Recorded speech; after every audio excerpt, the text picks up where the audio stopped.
Okay, guys, so today you're going to do a little of your own coding with some data collected by a project being done by the seniors, collecting temperature data from this room, from 310, and then also some of it's from 505 because the device, moved between classrooms.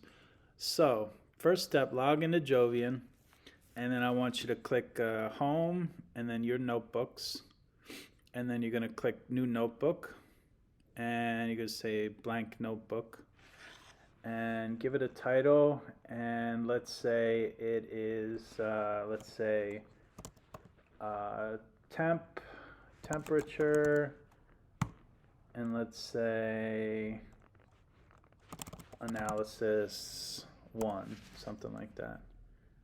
Okay, and you can say create. Okay, so you want to keep, these here, and you can just go ahead and run these. So you can go up, and to run it, let's run on Binder. And everyone's got to go through this to get practice, but sit next to somebody where you can look over their shoulder, or look at their screen. Maybe sit between two people so you can help each other go through this. It takes a couple minutes, for Binder to load. And again, this is loading, on a virtual server somewhere. This is kind of running the program there. So if you remember to run your cells, you hit Shift Return, Shift Return. PIP install is like a Python install kind of on the server. So you're installing this Jovian library so that you can, you can store it on there easily. And now let's install some other libraries. So we'll go exclamation point pip install. Let's say pandas. Okay. Now if I hit Shift Return, you'll see it'll go through kind of all this stuff and show you, what's going on. If you say -- quiet and Shift Return, it installs it, but you don't see all the other stuff in there for it to like give you a play-by-play what it's doing.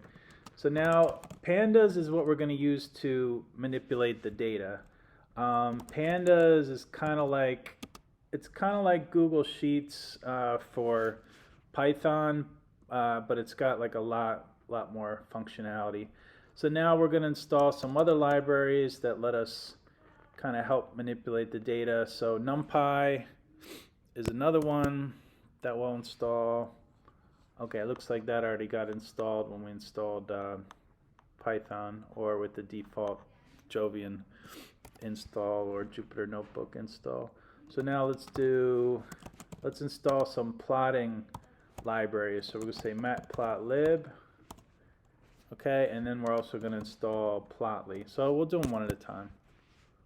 Okay, and then let's do pip install Plotly. And again, like the name sounds, these are just libraries that help us kind of visualize our data. Okay, so if you did that, you're already in good shape.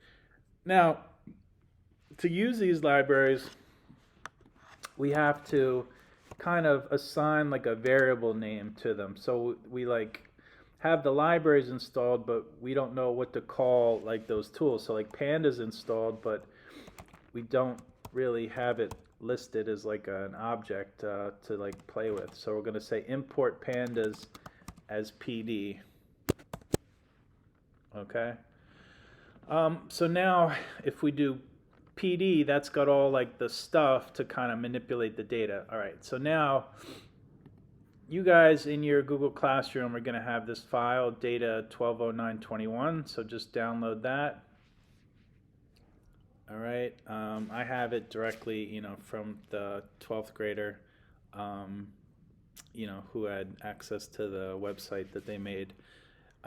Okay, so now we're gonna import that data, and the way you do that is you say df is for data frame, okay, and let's call it just df underscore temp, equals PD for pandas, read CSV, and then we're going to say data 1209.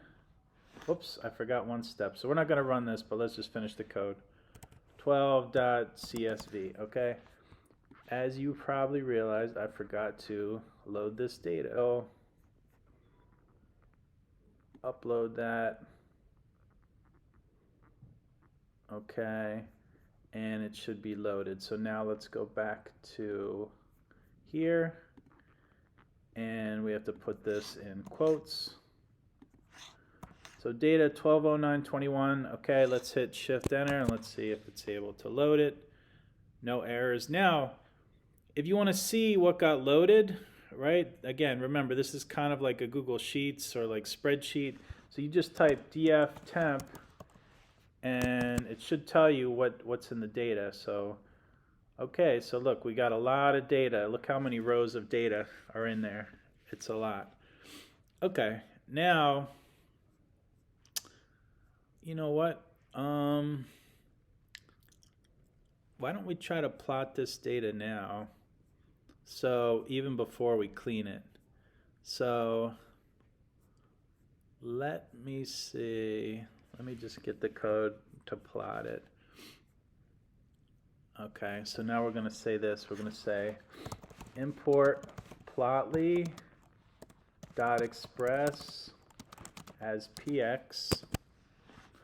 Okay, and now we're going to do some plotting. So the way this plotly library works is the graphs are called figures. So we're going to make a new variable called fig equals px, and we're going to do a line graph, and now we're going to tell it, you know, what is our data that we're using. So df temp x is going to be equal to time. Okay, and make sure everything's got to be properly capitalized. So we have time, and then we're going to say y equals temp, and then hit return, and then we'll say fig.show, and let's just see what we get here. Hopefully something. Okay, good. So look, so we did get some data. Okay, we did get it plotted. But, you know, you can see we have all kinds of like funky data here. You know, and this is when the Arduino kind of was like glitching out, or the wires weren't properly connected. So we want this, you know, this is kind of the good data that we want in here.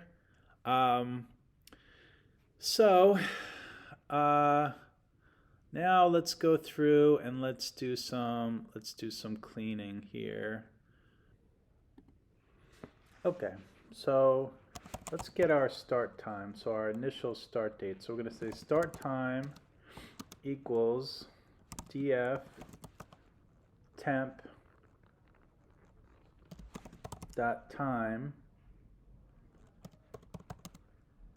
dot ILOC0. Okay, so this basically means give us the first row, give us the value of time, and kind of in the first row, that's what 0 is. It starts counting by 0 for your rows there. And then let's just type in start time.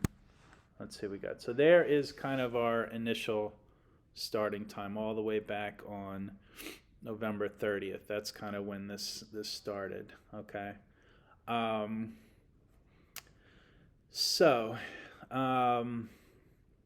Now if you want to convert,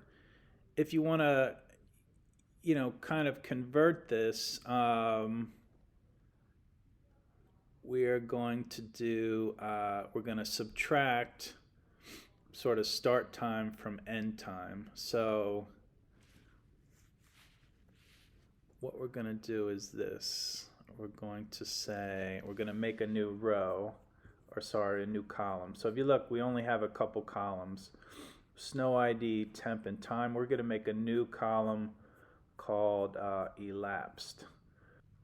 Okay, this code is kind of tricky. So this code is just included in your Google Classroom, so you can just copy and paste that. Okay, now we're going to try to make a new column called minutes. And basically we're just going to use this kind of format here. We're going to take the number of seconds divided by 60, and this should give us a total minutes. Let's run this, and here's our elapsed minutes. So that looks like that's working. Okay. Now let's try to focus in on only this last data. So let's replot this graph here.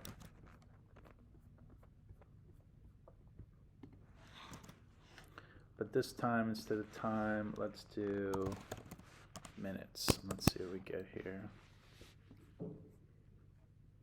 Okay, so like 12,000 minutes. So now let's make a new data frame. So let's say df temp, and let's call it like recent is equal to df temp, and then we're going to say df temp again, and then in here we're going to say, actually let's just do it this way,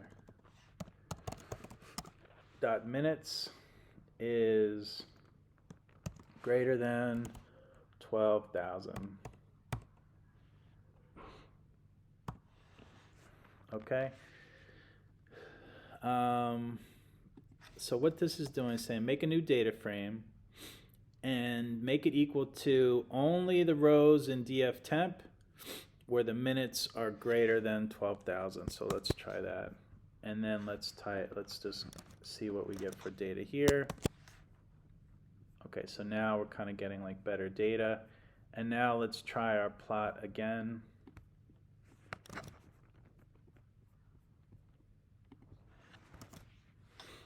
And let's do, instead of df temp, we're going to say df temp recent.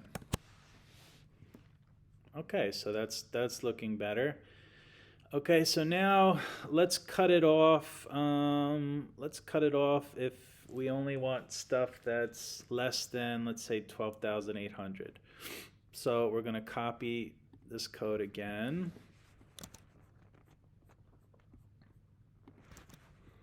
And we're going to say, less than, we only want stuff that's less than 12,800.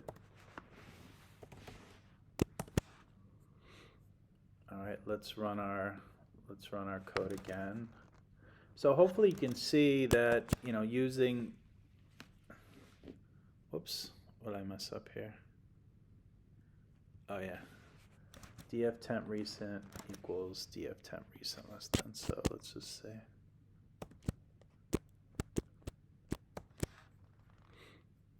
oops, okay, so I messed it up, so I got to go back up and run these again. Let's say df temp recent is this, that's our old graph. Now we want to say only give me the stuff that's less than 12,800. Only show this. All right, and there we go. So now, we're getting, 800 minutes of data, and you can kind of see it kind of going like this. And yeah, that's pretty good. Now we're going to try to get the line of best fit. So let's come down and let's see kind of how we can do that. Let's just get the line of best fit just using Plotly before we get into scikit-learn. So okay, so we're going to use this. We're going to use this code here. So instead of just doing a line plot this time, we're going to do this.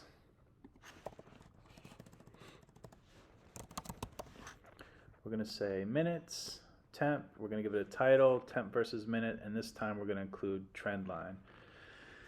So you're going to do fig equals px.scatter, so we're going to do a scatter plot. Give it the name of your data frame, x equals minutes, y equals temp, title equals temp versus minutes, and the new thing here is you're going to do trend line equals OLS. So this is one way to kind of, get the line of best fit just using Plotly. So let's run this and see what this looks like.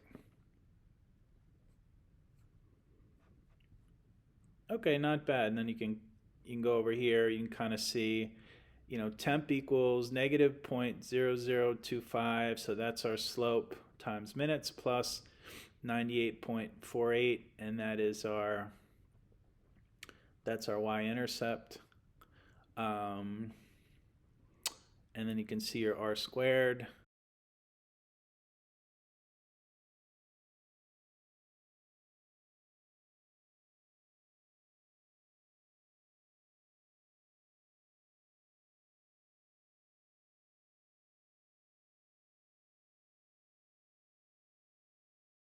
So that's pretty good. So I should have had you click commit before, but go ahead and do it now.